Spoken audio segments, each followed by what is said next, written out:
Now I am become death, the destroyer of worlds. 1945년 7월 16일 지옥을 연상케 하는 붉은 버섯 구름이 상공 12km 높이까지 도달합니다. 세계 최초의 인공 핵폭발 트리니티 실험이 성공한 것이었는데요. 인류의 역사를 바꿔놓았다고 평가받는 이 실험의 가장 핵심적인 역할을 했던 기관은 로스앨러모스 연구소였죠. 2차 세계대전이 한창 진행 중이던 당시 독일이 핵무기를 개발하고 있다는 판단하에 시작되었던 핵무기 개발 프로젝트 맨해튼 계획은 대통령의 허가하에 무제한의 예산을 지원받았습니다. 로스앨러모스 연구소를 중심으로 도시 하나를 통째로 건설했을 정도였는데요. 철저한 보안을 통해 외부에 알려지지 않았던 이 비밀 도시에서는 내노라 하는 과학자들이 매일같이 핵무기 제조에 매달렸고, 이 과정에서 총 20억 달러, 오늘날의 가치로 환산했을 때 약 330억 달러라는 어마어마한 자금이 투입되었죠. 그 결과 완성된 원자폭탄은 미국의 바람대로 일본 제국에 어마어마한 충격을 가져다 주게 됩니다. 최후의 1인까지 항전하겠다며 호전적인 태도를 보이던 일본 제국은 원자폭탄 단 2발의 전의를 완전히 상실하게 되었는데요. 다음 원자폭탄은 8월 17일 혹은 8월 18일 이후 기상상태가 양호한 날에 가능합니다. 미국이 세 번째 원자폭탄을 열도에 투하하려던 예정일을 간신히 넘기지 않은 1945년 8월 15일 政府をして米英日ソ四国に対しその共同宣言を受諾する旨通告せしめたり 일본 제국은 항복을 선언했죠. 전쟁은 끝났지만 연구는 계속되어야만 했습니다. 핵융합을 비롯한 원자력 관련 분야는 아직까지도 미지의 영역으로 가득했기 때문이었는데요. 이것이 인류의 발전에 핵심적인 역할을 할 것임을 과학자들은 본능적으로 눈치챈 상태였죠. 그렇게 로스앨러모스 연구소는 계속해서 원자력 실험을 이어갔습니다. 미지의 영역이라는 것은 인간이 예상할 수 없는 사고가 발생할 수 있다는 것과 동일한 의미이기도 한데요. 그리고 원자력의 위험성은 이제껏 인간이 다루어왔던 모든 위험물 중에서도 최상위권에 위치해 있었죠. 핵물질은 일정 이상의 질량, 즉 임계 질량에 도달할 경우 연쇄 반응이 일어나며 강렬한 에너지와 방사능, 중성자 등을 내뿜게 됩니다. 핵물질을 잘 제어할 경우 방출되는 에너지를 발전 등의 여러 유용한 방법으로 활용할 수 있지만, 제어하지 못하는 상황에서 핵물질이 임계 질량에 도달하는 임계 사고가 터지게 되면 끔찍한 일이 발생하게 되는데요.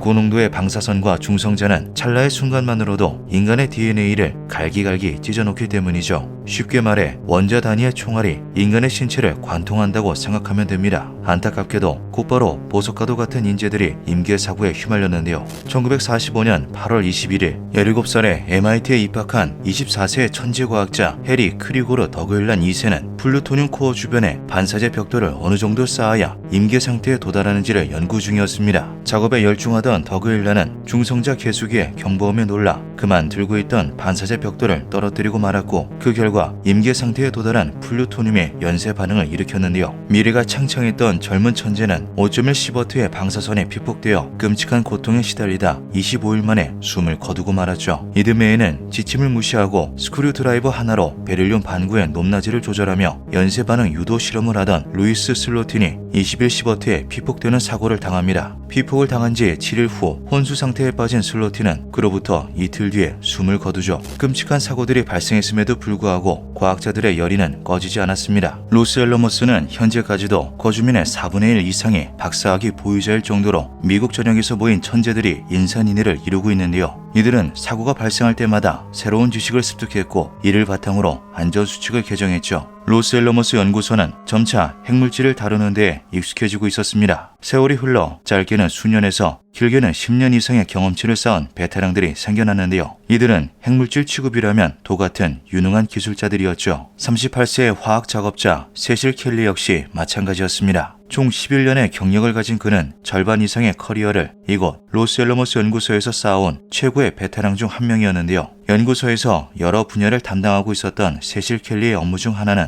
바로 이 거대한 스테인리스 탱크에 관한 것이었죠. 은색의 단단한 금속 형태를 띠고 있는 순수한 플루토늄은 공기 중에 노출될 경우 빠른 속도로 변색되는 특징을 가지고 있습니다. 이 상태의 플루토늄은 염산과 같은 산 종류에 쉽게 용해되는 성질을 가지는데요. 1000리터 용량의 스테인리스 탱크 안에는 질산과 함께 산이 탱크를 녹이는 것을 방지하기 위한 여러 수용성 유기용매들이 적절히 혼합된 용액의 형태로 가득 담겨 있었죠. 로스앨러머스 연구소에서는 연구나 실험 과정에서 발생한 자투리 플루토늄을 한데 모아 추후 재사용할 목적으로 이 용액을 사용했습니다. 정제된 플루토늄의 가격이 워낙 비쌌기에 이것은 반드시 필요한 작업이었는데요. 세실 켈리의 업무는 매일매일 탱크 내부의 혼합기를 작동시켜 플루토늄과 용액이 고루 섞일 수 있도록 저어주는 것이었죠. 이 작업에서 가장 중요한 안전수칙은 임계 사고를 방지하기 위해 용해된 플루토늄의 양을 용액 1리터당 0.1g 이하로 유지해야 한다는 것이었습니다. 관련 사고들을 누구보다 가까운 위치에서 목격했던 바 있는 세실 켈리는 조심성이 있고 또한 능숙한 작업자였는데요. 그렇기에 그 누구도 그가 원자력 사고 사례에 영원히 남을 비극의 희생자가 되리라 예상하지 못했죠. 1958년 12월 30일 한 해의 끝이 다가오던 그날 역시도 세실 켈리는 연구실로 출근해 업무를 시작했습니다.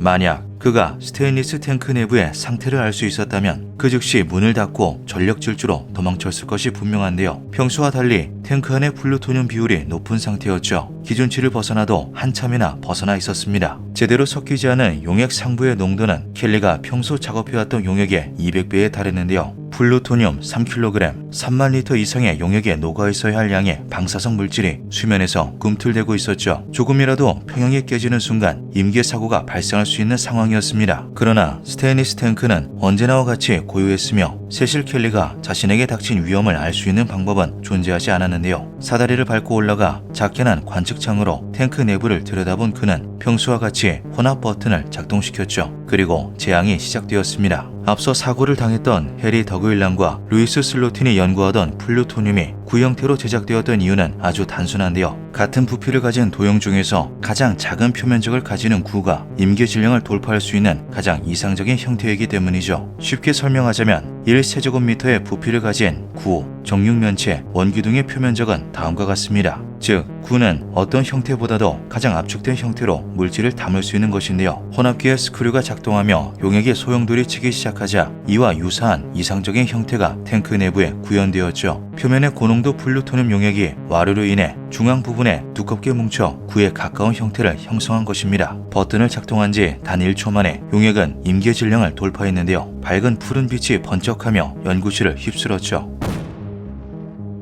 이봐, 방금 무슨 소리 못 들었어? 나도 들었어. 그보다 방금 푸른 빛이 잠깐 보였던 것 같은데? 근처 연구실에서 작업하는 두 명의 기술자가 의문을 품은 것도 잠시 세실 켈리가 문을 열고 뛰쳐나왔습니다. 그대로 건물 바깥으로 달려나간 그는 눈이 쌓인 땅 위로 몸을 던졌는데요. 내 몸이 불타고 있어! 불타고 있다고! 120시버트라는 초월적인 수치의 방사선에 피폭당한 세실 켈리는 온몸이 불타는 듯한 감각에 창란에 빠져 완전히 이성을 상실한 상태였죠. 사고가 발생한 그 즉시 본능적으로 탱크의 작동을 중지시켰다가 자신도 모르게 다시 작동 버튼을 눌렀을 정도였습니다. 깜짝 놀라 건물 밖으로 따라 나온 기술자들은 켈리가 질산에 노출되었을 것이라 생각하고 그를 화학 샤워실로 데려갔는데요. 다른 기술자는 스테인리스 탱크로 달려가 혼합기의 작동을 중지시켰죠. 이는 매우 합리적인 판단이었습니다. 플루토늄 용액의 농도는 아주 철저히 관리되고 있었기 때문에 사고가 일어날 가능성이 사실상 존재하지 않았는데요. 또 탱크 내부의 용액은 켈리가 혼합기를 작동시킨 지 단 3초 만에 고루 섞이며 임계 상태에서 벗어나 다시 고위험을 되찾았기 때문에 기술자들은 임계 사고가 발생했다고는 꿈에도 생각하지 못했죠. 다행히 앞서 말했듯 로스앨러머스 연구소는 우수한 재원들로 가득했습니다. 사고 발생 소식이 전해지자마자 현장으로 급파된 사고 대응팀은 스테인리스 탱크에 그 어떠한 용액 누출도 없었다는 것을 알게 되는데요. 출동 18분 만에 모니터링 팀은 탱크 근처에서 강렬한 감마선을 발견했죠. 고농도의 감마선이 검출되었다는 것은 이유는 알 수 없더라도 분명 이곳에서 임계 사고가 발생했음을 의미했습니다. 탱크 주변에서 감마선이 발견되었습니다. 임계 사고 같은데요. 그쪽에서는 뭐라고 하던가요?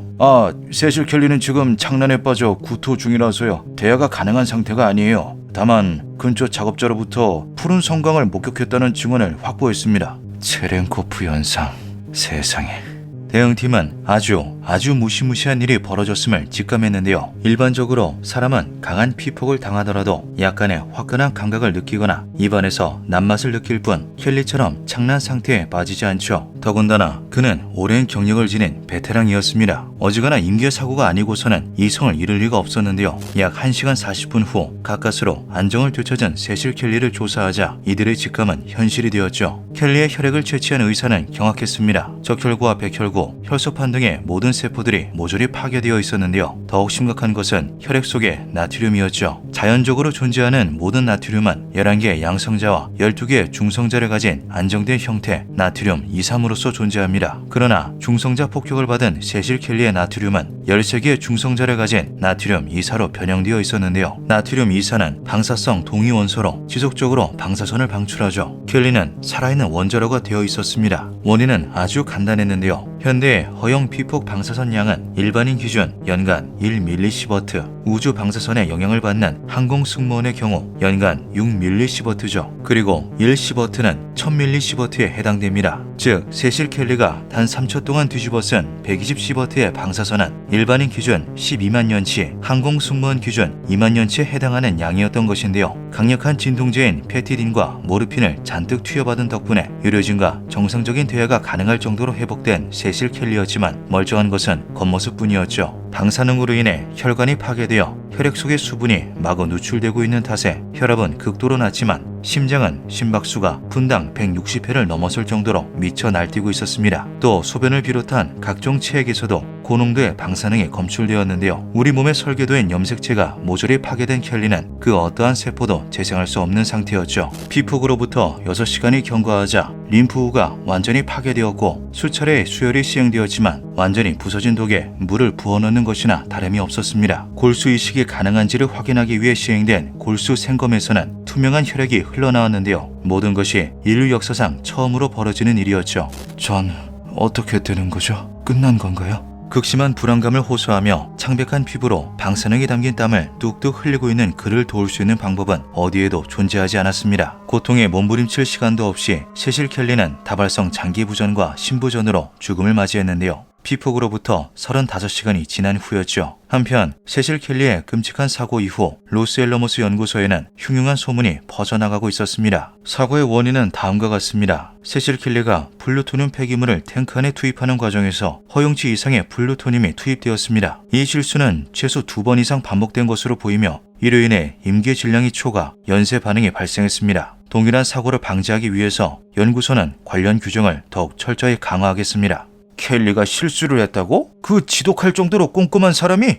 아니, 애초에 그 플루토늄 폐기물을 갖다 놓은 건 누군데? 그의 죽음에 석연찮은 점이 너무나도 많았던 것인데요. 오랫동안 로스앨러모스 연구소에서 근무하며 단 한 번의 실수도 없었던 그가 출처불명의 플루토늄 폐기물을 그것도 2번씩이나 탱크에 쏟아붓는 초대형 실수를 했다는 것은 도통 납득이 가지 않았죠. 흉흉한 소문은 곧 정부가 세실 켈리로 초고농도 방사선 피폭에 인간이 노출될 경우 어떤 일이 벌어지는지를 실험했다라는 음모론으로 발전하게 되었고 이 음모론은 세실 켈리의 유가족에 이르러 방점을 찍게 됩니다. 사고가 발생한 그 즉시 세실 켈리의 아내인 도리스 켈리에게 연락을 취했어야 하는 것이 당연한 절차임에도 그가 사망할 때까지 그 어떠한 연락도 취해지지 않았는데요. 뒤늦게 도리스의 자택을 방문해 남편의 사망 소식을 전한 당국은 연구소에 소송을 제기하지 않는 조건하에 충분한 금전적 보상을 제공하겠다고 약속했죠. 그러나 도리스가 받게 된 보상은 간신히 입에 풀칠이 가능할 정도의 종신근무 직책에 불과했습니다. 8살, 18개월의 어린 두 자녀가 있었던 도리스는 어쩔 수 없이 이 제안을 받아들였는데요. 그로부터 48년 후 뉴멕시코주 지역 언론사 앨버커키 트리뷴의 기자 아일린 웰섬이 충격적인 폭로를 터뜨렸죠. 맨해튼 프로젝트의 의료진이 1945년부터 약 2년간 18명에게 몰래 플루토늄을 주사한 다음 그들의 신체적 변화를 관찰하는 인체 실험을 했다는 것이었습니다. 결코 부정할 수 없는 명확한 증거들로 가득한 3부작의 특집 보도는 미국 내에 엄청난 화제를 몰고 왔고 1993년 12월 미국 에너지부 장관이 공식적으로 미국 시민 800명에게 방사능 생체 실험을 했음을 인정하기에 이르는데요.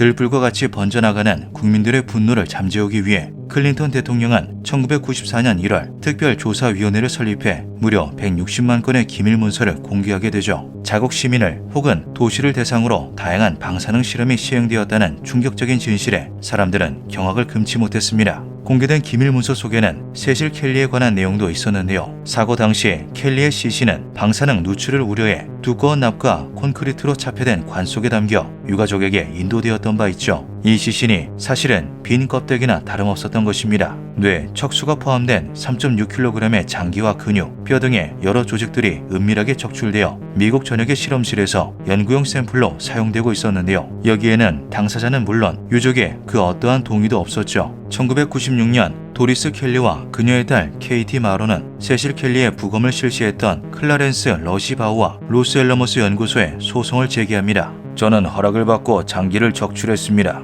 대체 누가 허락했습니까? 유족은 동의한 적이 없습니다. 신이 허락해 주셨습니다. 러시바우는 뻔뻔한 태도로 일관했고 연구소 역시 마찬가지였는데요. 잘못을 인정하지 않은 연구소 측의 태도에 소송은 끝없이 지체되었고 6년이 지난 2002년에서야 950만 달러의 합의가 성사되었죠. 합의금이 지불될 때까지도 유족에게 사과는 없었습니다. 세실 켈리의 끔찍한 사고가 단순한 실수에서 비롯된 것인지 정부의 생체 실험이었는지에 관해서는 아직까지도 밝혀지지 않았는데요. 확실한 것은 세실 켈리는 인류 역사상 가장 높은 수치의 피폭을 당한 사람으로 기록되어 있으며 이 기록은 절대 깨져서는 안 될 비극이라는 것이죠. 기묘한 밤이었습니다.